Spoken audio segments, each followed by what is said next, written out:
Hello everyone, welcome back to my channel. आज की video में हम करेंगे समास के टॉपिक को कंप्लीट। और जैसे कि मैंने कल जो करवाया था आपको 46 क्वेश्चन करा दिए थे जो लेवल 1 और 2 के हैं। आई होप सो कि आपने समास को एक बार पढ़ लिया होगा और उसकी जितनी भी थ्योरेटिकल जो चीज़ें हैं उनको आपने समझ लिया होगा। तो यहाँ पर हम MCQ के थ्रू चैप्टर को क्या कर रहे हैं, ख़त्म कर रहे हैं। और आई होप सो कि ये वीडियो आप सभी उन कैंडिडेट्स के लिए है जो भी टीचिंग एग्ज़ाम दे रहे हैं या जहाँ पर भी हिंदी आती है।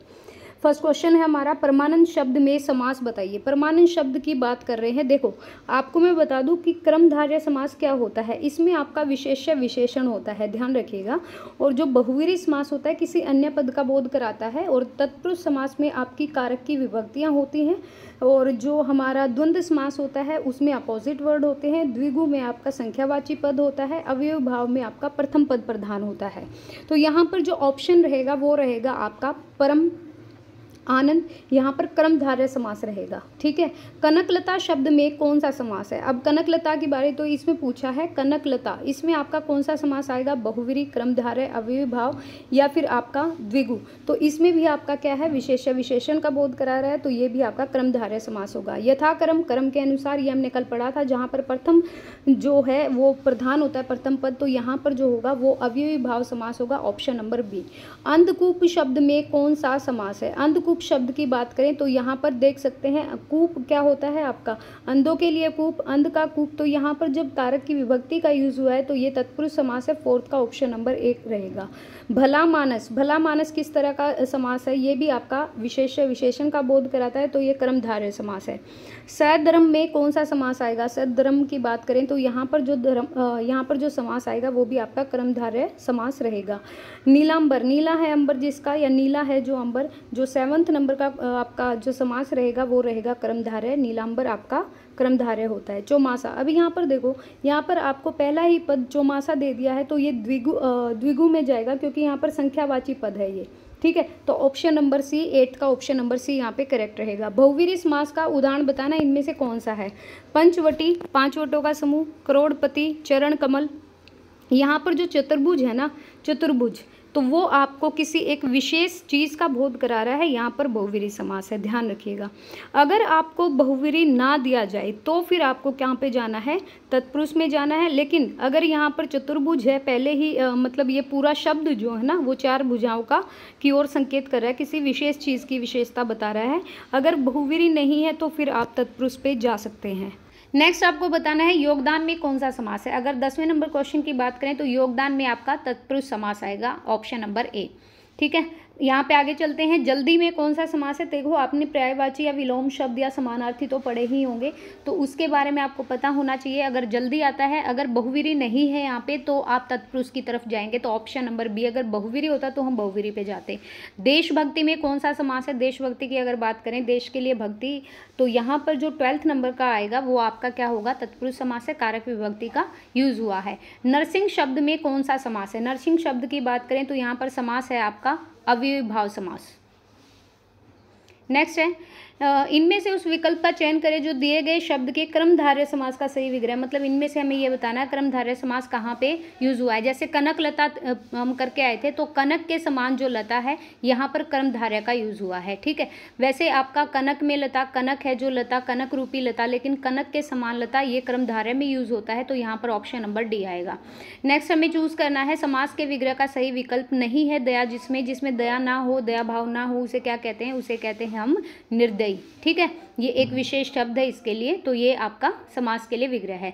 नेक्स्ट है, कौन सा शब्द तत्पुरुष समास का उदाहरण नहीं है। महात्मा, महान है जो आत्मा, गिरह कट, सत्य के लिए आग्रह, जन्म से है जो अंधा।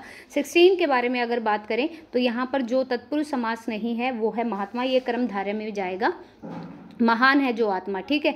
तो सत्य के लिए आग्रह, जन्म से अंधा, ये आपका कारक विभक्ति का यूज है। आगे बढ़ते हैं और आगे चलते हैं। यहाँ पे पूछा है द्विगु समास का उदाहरण या शब्द युगम कौन सा है। द्विगु समास का आपको पता होना चाहिए कि पहला ही पद क्या होता है, संख्यावाची होता है। तो यहाँ पर अगर हम बात करें कि इसका सही आंसर क्या होगा, देखो अन्वय, चतुरानन, दिन रात। यहाँ पर अगर बात करें द्विगु समास की, ये तो आपका द्वंद्व समास में जाएगा, या आपका अव्ययी भाव समास में जाएगा। चतुर है आनंद जिसके, या चतुर के समान है जो आनंद, तो ये कर्मधारय में जाएगा। लेकिन त्रिभुवन जो है वो द्विगु में जाएगा। नेक्स्ट क्वेश्चन है करण तत्पुरुष बताना है। अब ध्यान रखिएगा, अगर आप तत्पुरुष समास को पढ़ रहे हो तो कारक की जितनी भी विभक्ति आएंगी, जैसे कर्ता ने कर्म को करण से, आपादान के लिए आपादान से जुदाई, जो भी है, तो यहाँ पर आपको ये भी पता होना चाहिए कर्ता ने कर्म को करण से। अब करण तत्पुरुष पूछा है तो 12th में अगर मुँह से मांगा, सीता के लिए राम स्वर्ग को प्राप्त या सपरिवार, तो यहाँ पर जो ऑप्शन रहेगा वो रहेगा मुँह मांगा। तो यहाँ पर ए ऑप्शन करेक्ट रहेगा। कर्मधारय बताना है 13 नंबर क्वेश्चन में। कर्मधारय समास कौन सा होगा? रोग से ग्रस्त, रसोई के लिए घर, ये आपका क्या हो जाएगा? ये तो आपका तत्पुरुष समास हो गया। पॉकेट मार या फिर नवयुवक, तो यहाँ पर जो 13 नंबर में जो आपका आंसर रहेगा वो रहेगा नवयुवक, ऑप्शन नंबर बी। बहुवीरी समास कौन सा है? बहुवीरी समास की अगर हम बात करें तो यहाँ पर लंबा है उधर जिसका, जैसे हम श्री गणेश को बोलते हैं, तो यहाँ पर जो महान है जो पुरुष, ये कर्मधारय हो जाएगा। बेधड़क, ये आपका अविभाव हो जाएगा। रुपया पैसा आपका द्वंद्व समास हो जाएगा। लंबोदर जो है वो आपका बहुवीरी समास है, ऑप्शन नंबर ए। पाश्चात्य देशों में माता पिता की सेवा करना तो दूर, लोग उन्हें अपने पास भी नहीं रखना चाहते, इसमें कौन सा समास है? तो 15 नंबर की अगर हम बात करें तो ये एक तरह की माता पिता आप देख सकते हो, इसके नीचे अंडरलाइन मिलेगी आपको पेपर में, तो ये द्वंद्व समास है क्योंकि अपोजिट वर्ड्स हैं। रसोई घर में कौन सा समास है? देखो, रसोई के लिए घर या आपका रसोई का घर क्या बोलोगे आप? 16 नंबर की अगर मैं बात करूं तो यहाँ पर रसोई के लिए घर, जो कि हमारी कारक विभक्ति है के लिए, तो यहाँ पर तत्पुरुष समास आएगा। ठीक है। नील गाय में कौन सा समास है? ये हमने कल भी किया था। तो नील गाय की बात करें तो यहाँ पर जो ऑप्शन रहेगा आपका 17 नंबर में, तत्पुरुष अव्ययभाव क्रमधारय या फिर द्वंद्व, तो यहाँ पर जो आना चाहिए वो यहाँ पर आना चाहिए क्रमधारय समास। 17 नंबर का जो ऑप्शन रहेगा डी, इसको क्रॉस चेक कर लेना एक बार प्लीज़।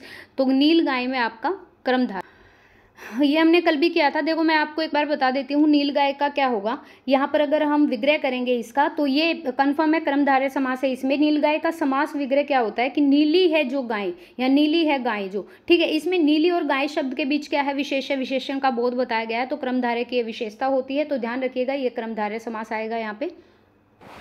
तो चलिए 18 नंबर क्वेश्चन की बात करते हैं। कमल के समान नयन, देखो यहाँ पर भी क्या किया गया है? विशेष्य का विशेषण में आपकी जो विशेषता है किसी के समरूप बताया गया है, तो कमल के समान नयन या कमल नयन आ सकता है, तो ये आपका कर्मधारय होगा। नीलकंठ आ जाता है, नील के समान है जो कंठ, तो नीला है कंठ जिसका, वो आपका कर्मधारय होगा। एक बार विग्रह करके देख लीजिएगा, इजीली आप पहचान सकते हैं। अवयव भाव समास बताना है। प्रथम पद प्रधान होता है। अवयव भाव की अगर बात करें तो रण में कौशल, देखो ये तो में विभक्ति आ गई। पीला है वस्त्र जिसका, पीताम्बर बोलेंगे को, सत्य के लिए आग्रह, ये भी तत्पुरुष हो गया लेकिन समय के अनुसार, तो यहाँ पर अव्यय भाव है। देवासुर में कौन सा समास आएगा? देवासुर की अगर हम यहाँ पे बात करें, तत्पुरुष, द्वंद्व, द्विगु या बहुव्रीहि। देखो इसमें देव और असुर दो शब्द हैं, तो यहाँ पर द्वंद्व की बात हो रही है। पाठशाला में पाठ के लिए शाला, तो यहाँ पर 21वें नंबर क्वेश्चन की बात करें तो कारक विभक्ति का यूज होगा, यहाँ पे तत्पुरुष पुरुष आएगा। यहाँ पे 32 नंबर क्वेश्चन की बात करते हैं। धनुर्बाण में किस तरह का समास है? धनुर्बाण की अगर बात करें तो यहाँ पर जो आपका क्रमधारय समास आएगा। ठीक है। शोकाकुल में कौन सा समास है? शोक से आकुल। ठीक है। यहाँ पर कारक विभक्ति का यूज होगा, तो 33 में ऑप्शन नंबर ए रहेगा आपका। नेक्स्ट बात करते हैं 34 की। अकाल पीड़ित, अकाल से पीड़ित, तो यहाँ पर भी विभक्ति का यूज हुआ है, और अगर हम बात करें तो तत्पुरुष समास आएगा। सिंह द्वार, सिंगों के लिए द्वार या सिंह का द्वार, तो 35वें नंबर क्वेश्चन की अगर बात करें तो तत्पुरुष समास आएगा। कोशकार में कौन सा समास है? कोशकार की अगर बात करें तो यहाँ पर भी क्या होगा? तत्पुरुष समास होगा। नरभक्षी, नरभक्षी में कौन सा आएगा? तो 37वें नंबर क्वेश्चन की अगर बात करें तो यहाँ पर ऑप्शन दिया नहीं है, वैसे आपका क्या आएगा? नर है जो बक्षी, तो मतलब यहाँ पर आ सकता है आपका क्रमधारय समास। ठीक है। नरभक्षी में आपका क्रमधारय समास आ सकता है। मनमाना में कौन सा है? ये हमने कल भी किया था। मनमाना की अगर हम बात करें तो अव्यय भाव है। मन ही मन में या मन से माना, मन से माना नहीं, मन ही मन में या मन माना, तो आपका अव्यय भाव समास आएगा। कतर ब्योत में कौन सा समास है? 39 नंबर क्वेश्चन की बात करें तो यहाँ पर ये दोनों अपोजिट है, विलोम शब्द है, तो यहाँ पर द्वंद्व समास आएगा। तिरंगा शब्द में कौन सा समास है? यहाँ पर 40 नंबर क्वेश्चन की बात करें तो यहाँ पर देखो 3 रंगों वाला, तो यहाँ पर पहले ही जो हमारा संख्यावाची पद आ गया, तो ये द्विगु समास है। ठीक है। पंचवटी में कौन सा समास है? पंचवटी की अगर हम बात करें तो यहाँ पर जो समास आएगा वो आपका द्विगु समास आएगा, क्योंकि पंच जो है वो एक क्या है? एक संख्यावाची विशेष मतलब संख्यावाची पद है। समास का शाब्दिक अर्थ क्या होता है? ये मैंने आपको कल ही बताया था। समास का अर्थ होता है संक्षेप, ठीक है, या व्यास बोल लो, तो ये अर्थ आएगा, विग्रह नहीं आएगा। ध्यान रखिएगा, कहीं सोचो समास का विग्रह नहीं, समास खोल के बताता है हमें चीज़ों को, और संधि का होता है विग्रह। नेक्स्ट है निर्विवाद में कौन सा समास है? अगर यहाँ पर 43 नंबर क्वेश्चन की बात करें तो निर्विवाद में आपका समास आएगा अव्ययी भाव समास। इसमें भी पहला पद क्या है? प्रधान है। नेक्स्ट यहाँ पे बात करते हैं 44 नंबर क्वेश्चन की। तत्पुरुष समास का उदाहरण बताया ना है हमें। तत्पुरुष समास का उदाहरण कौन सा होगा? एक तरफा, आत्मनिर्भर, ये आपका अव्ययी भाव है। धनंजय या वरकतुंड, तो इसमें तत्पुरुष समास की अगर बात करें 44 नंबर क्वेश्चन के, तो ये आपके क्या है? एक सेकंड, एक तरफा तो आपका अव्ययी भाव है। धनंजय आपका बहुवीरी है और ये आपका आत्मनिर्भर जो है वो यहाँ पर क्या होगा? तत्पुरुष समास होगा। ठीक है, जो खुद से है निर्भर। तो यहाँ पर द्विगु समास बताना है 45 नंबर क्वेश्चन में। तो यहाँ पर जो आंसर आएगा द्विगु समास पहला ही पद संख्यावाची होगा, तो ये त्रिभुवन होगा। अभी हम पढ़ के भी आए हैं तिरंगा क्या है, दशानन क्या है, 10 है आनंद जिसके, तो ये कर्मधारय है। और तिरंगा हमारा क्या है? तिरंगा को अभी हम पढ़ के भी तो आए थे, एक सेकेंड रुकिए। तिरंगा शब्द अभी हम पढ़ के आए थे। तिरंगा शब्द है हमारा द्विगु समास। ठीक है, तिरंगा शब्द में समास कौन सा है? द्विगु समास है। तो यहाँ पर हमें पूछा क्या है? एक सेकेंड रुकिए। नेक्स्ट हमें पूछा है कि द्विगु समास कौन सा है। ठीक है, तो ये त्रिभुवन लगा सकते हैं, 3 भवनों वाला, क्योंकि तिरंगा ना किसी एक चीज़ को, देखो वहाँ पर हमारे पास चॉइस नहीं थी, तो तिरंगा किसी एक चीज़ को संबोधित करता है, किसी के बारे में बताता है, तो यहाँ पर ये द्विगु में नहीं जाएगा, त्रिभुवन जाएगा। ठीक है, नेक्स्ट है एक दंत दयादंत, वो आपने गणेश की सुनी भी होगी, ये बहुवीरी में चला जाएगा। वैसे प्रतिमान क्या होता है? प्रतिमान जो समास है वो किसका उदाहरण है? जो प्रतिमान की बात करेंगे तो ये आपका जैसे प्रतिदिन हो गया, प्रतिभा हो गया, हो गया, तो ये आपका अविभाव में जाएगा। वीर पुरुष, ये 47 नंबर क्वेश्चन की बात करें तो यहाँ पर जो होगा ये तत्पुरुष समास होगा। ठीक है, नेक्स्ट है जब दो समास मिलकर तीसरे शब्द का विशेषण होता है, हो जाए, तो उसे क्या कहेंगे? 48 नंबर क्वेश्चन की अगर हम बात करें तो इसे कहेंगे बहुवीरी। जैसे हमारा पंकज होता है, कमल होता है, जैसे हमारा लंबोदर होता है, तो ये किसी एक विशेष इंसान को, विशेष चीज़ को, वस्तु को दर्शाते हैं, तो ये बहुवीरी होगा। अनायास में कौन सा समास है? 49 नंबर क्वेश्चन की बात करें तो यहाँ पर नन तत्पुरुष है। तत्पुरुष के भेद होते हैं, लेकिन ये ज़्यादा जो हमारा बड़ा लेवल होता है टीजीटी या पीजीटी लेवल पे या नेट में पूछा जाता है तत्पुरुष के भी भेद। एक बार आप पढ़ लीजिएगा अगर नहीं पढ़े हैं तो।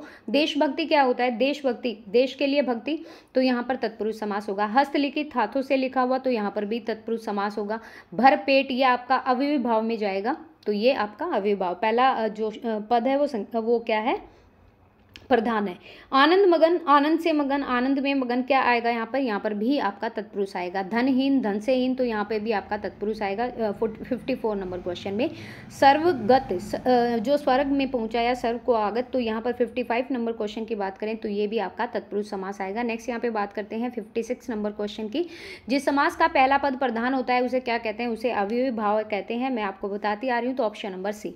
वाचस्पति किस समास का समस्त पद है? वाचस्पति की बात करें तो ये अलग तत्पुरुष है, तो ध्यान रखिएगा ये अलुक तत्पुरुष है। धीरे धीरे का समास क्या होगा? धीरे धीरे का समास द्वंद्व है, क्रमधारय, अव्ययी या द्विगु, तो ये हमें पता है कि ये अव्ययी भाव समास है।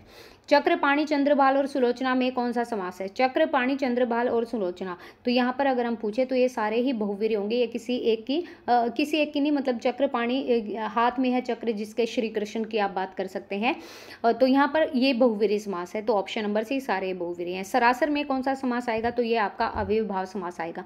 यहाँ पर होता है आपका समास की जो चैप्टर है वो कंप्लीट, और कल हम करेंगे कारक और परसर्ग। अगर आप पूरी वीडियो देखते आ रहे हैं तो यकीन मानिए आपके क्वेश्चन नहीं छूटेंगे और बहुत अच्छे से तैयारी हो जाएगी। इसके अलावा मेरे पास ईवीएस के भी बहुत अच्छे क्वेश्चन हैं। अगर आप कहते हैं तो ईवीएस जो हमारा जेबीटी के स्क्रीनिंग में पूछा जाएगा, सीटेट में आता है, एचटेट में आता है, ना केवल एचटेट सीटेट के क्वेश्चन बल्कि वो भी क्वेश्चन हैं जो कहीं ना कहीं पूछे गए हैं हर बार परीक्षा में, पीवाईक्यू है। अगर आपका रिस्पॉन्स रहता है तो आई विल डू, तो मैं वो भी करूँगी। अदरवाइज अगर आप ये वीडियोज़ देख रहे हैं तो very very beneficial to all of you. Thank you so much guys video देखने के लिए, थैंक यू सो मच।